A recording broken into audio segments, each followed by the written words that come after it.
Hi, it's Dr. Todd Corelli here. Welcome back. In video 1, we looked at the parenting paradox that traps many of us in ineffective power struggles with our kids. In video 2, we looked at how to escape the trap by using listening skills to tap into their feelings and gain that vital connection which is behind all true influence. And then we ended by looking at how questions can help build a child's self-evaluative thoughts and feelings. In this video, I'm going to share some rules and some tricks to help you increase your child's awareness and their responsiveness to their own self-evaluative thoughts and feelings. So let's talk about how to use them. I'm going to tell you a true story, a personal story that reflects how this was done. So when my daughter Jessica was 7 years old, I was faced with a situation that was extremely frustrating.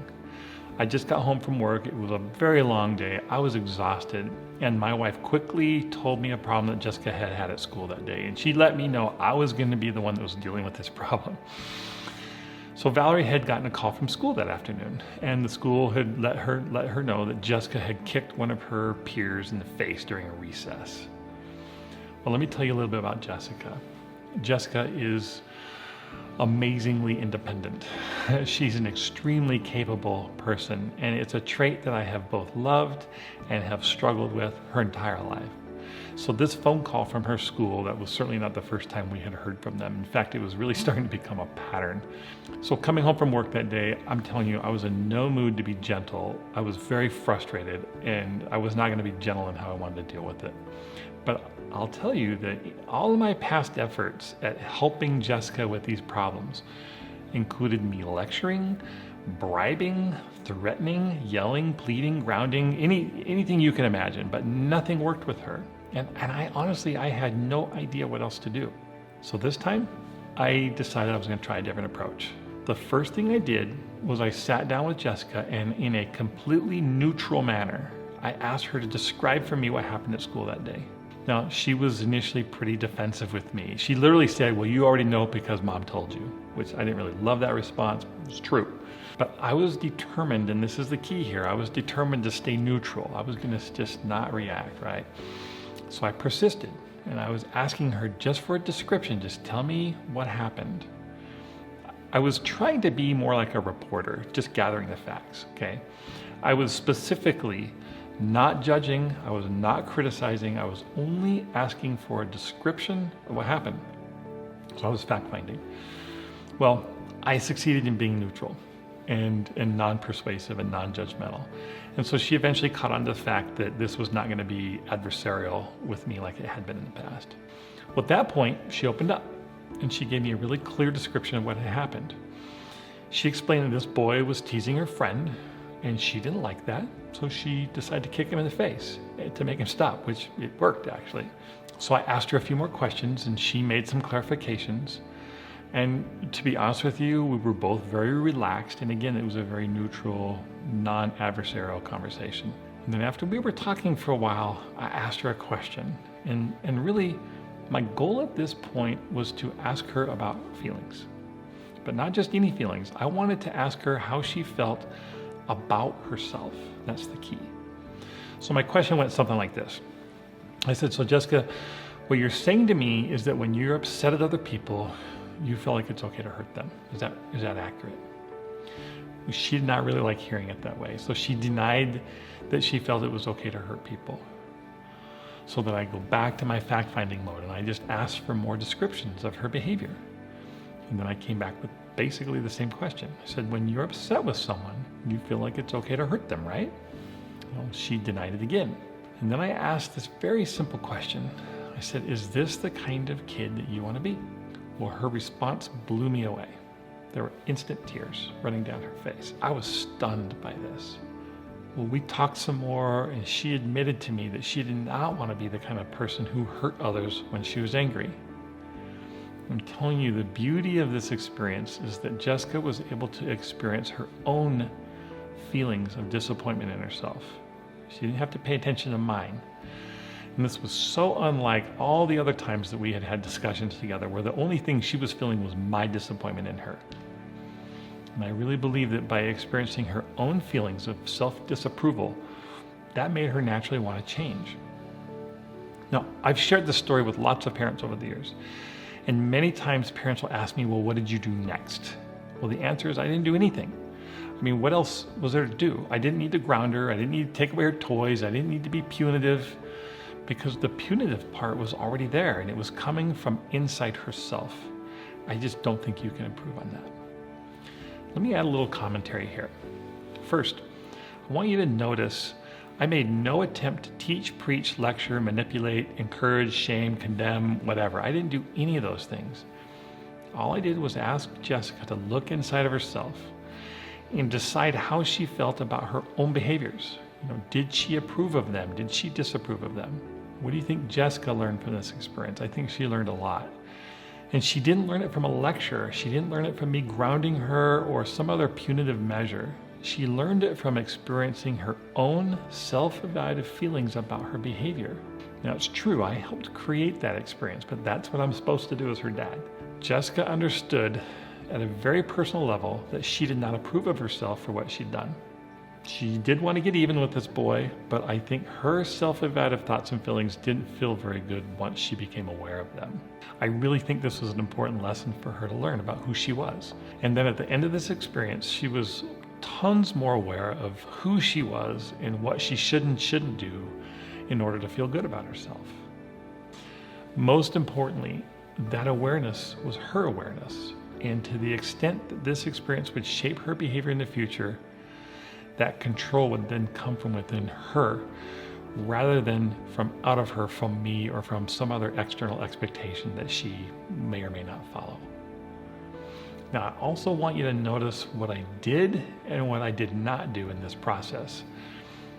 What I did do, I did get Jessica to describe her behavior carefully, and I did ask her about her feelings about herself for the way she behaved. Those two steps represent the basic rules of accessing self-evaluative thoughts and feelings. But that's really all I did. I did not manipulate her. I did not control her. There was no persuasion. There was no punishment. There was no intimidation. I didn't even suggest what she should do or feel. That sense of right and wrong and that disappointment and approval for her behavior was already within her. And all I did was help her discover those feelings for herself. So, in other words, I just guided her to better understand her own identity. Now, it's also true that Jessica understood that I didn't approve of her behavior. Of course I didn't. But she also understood that I was genuinely inquiring about how she felt about herself. That was my main concern.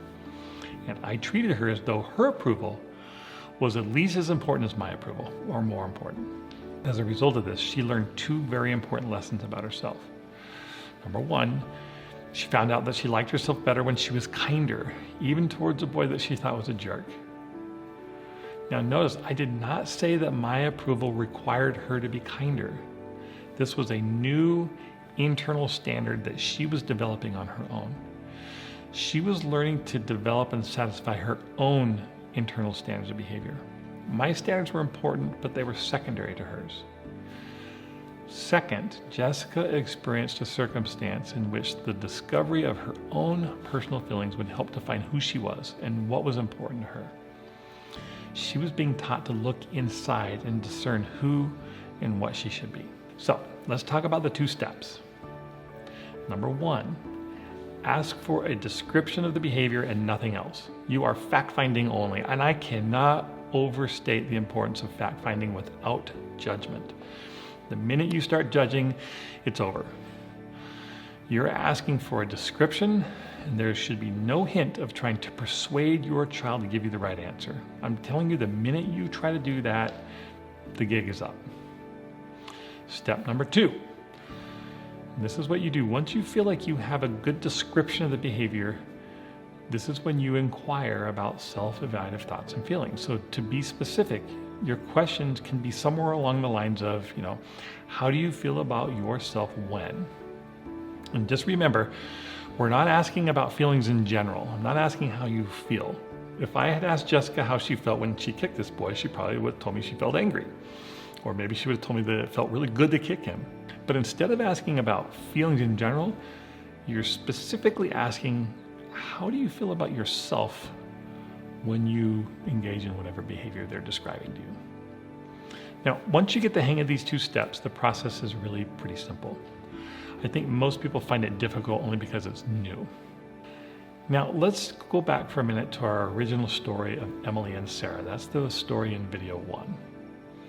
But this time, let's see what happens when we emphasize description and minimize parental judgment. I want you to notice that this time, the judging comes only from within Emily's own self-evaluative thoughts and feelings, and then only after important events and alternatives have been carefully described. The results are completely different, and so is the nature of the interaction between Emily and her dad. So let's go back to the story. I'm going to tell you the story again. Emily and Sarah were not only sisters, they were best friends.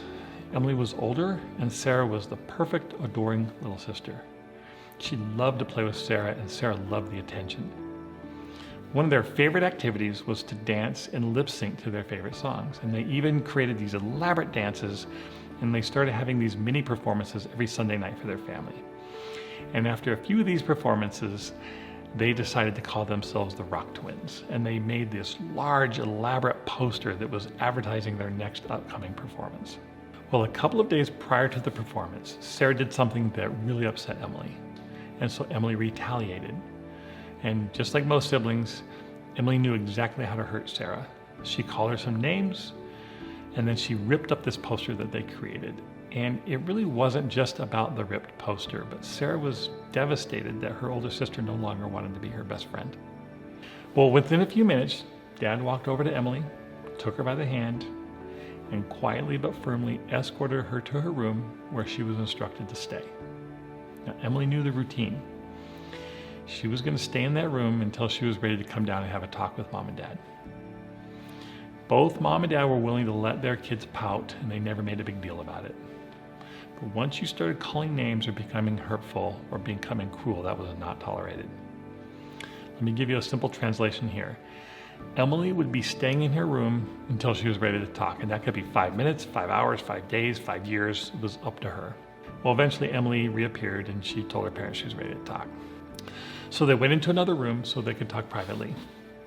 Mom started the conversation. She wanted Emily to know that they were a team. Her and Dad were a team. And even though Emily was only 9 years old at the time, she had heard this question from Mom many times before. And this was the question: please describe for us as specifically as you can what you did that caused the trouble. Now, Mom was calm, she was pleasant, but she was direct. Her attitude showed no signs of anger. She was not about to punish. She simply was asking for a clear description, non-judgmental. Well, Emily acknowledged that she called Sarah some names and she ripped up the poster. She acknowledged that she was trying on purpose to hurt her sister. And that came from Emily. It did not come from her parents. While she's saying that, they listened. They didn't make any comments. Again, they were not judging her. When the description was complete, Dad asked Emily if it would be fair to describe her as mean and hurtful after Sarah did something she didn't like. So Emily lowered her head and mumbled yes. Then Mom asked how she felt about herself for purposefully hurting her little sister so badly. So Emily kept looking at the floor and she said, "I don't feel very good about it." Well, Mom asked her another question. What does it mean when you say not very good? And this is when Emily started to cry. But she was not crying because of her parents' judgments or disapproval, but it was her own judgment that was bothering her. Then it was over. The event was over. Mom and Dad hugged her, and Emily was immediately kinder to Sarah for the rest of the day. Now, there were going to be lots more events like this in the years to come. I mean, kids are going to be kids, right? But eventually, Emily will learn to control her own behavior, because every time a situation like that happens, her parents are going to ask her to look at what she did and then ask her how she feels about herself for those actions. And the disapproval she experiences will be her own. It won't be from her parents. And likewise, when she behaves in ways that she approves of, the approval that she experiences will be her own. And that is the very foundation of self-esteem. So now, you're probably asking, is this for real? I mean, can things really happen this way? Can children really learn to control themselves at such an early age with their own judgments of right and wrong? And what is it that makes simple, accurate description such a potent and self-corrective influence in forming these judgments. I'm just going to say this. I'm not just throwing out some nice sounding theory out there for you. I have been doing this in one variation or another with my own kids for most of their lives. That doesn't make them perfect, and it certainly doesn't make me perfect. But my goal has always been to have them be guided by their own sense of right and wrong. And so any efforts that I've made, I've kind of had this in mind. Let me add that whenever my kids have been brave, courageous, or done things that are really difficult, we talk about those things as well. I ask them how they feel about themselves in those situations also, so it's not just negative things.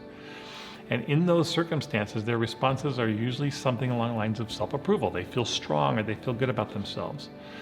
And this is important because, again, the essence of self-esteem is behaving in ways that result in feeling good about ourselves.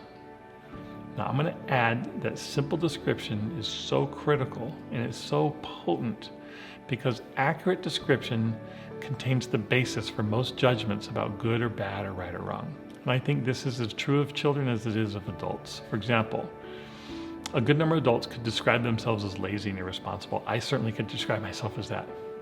But hardly any of us would ever talk about being lazy and irresponsible with pride. Nobody's going to say that with some deep sense of satisfaction. Why is that? Because being lazy and irresponsible, that represents a lower level of human functioning. Being lazy and irresponsible does not warrant self-approval. So to summarize, parents help their children describe their behaviors accurately, and they are also helping them develop a basis for judging themselves accurately. And internal self-judgments will always prove to be a better basis for self-control than externally imposed parental judgments. So I want you to remember, accurate self-description, that contains the ingredients about good and bad or right and wrong. And that's why accurate description is important. And parentally imposed judgments are often ignored, misunderstood, or even irrelevant. In the next video, I want to outline how you can potentially go deeper into this valuable skill set and become a really, truly influential and effective parent, able to handle any situation no matter how difficult. I'll see you there.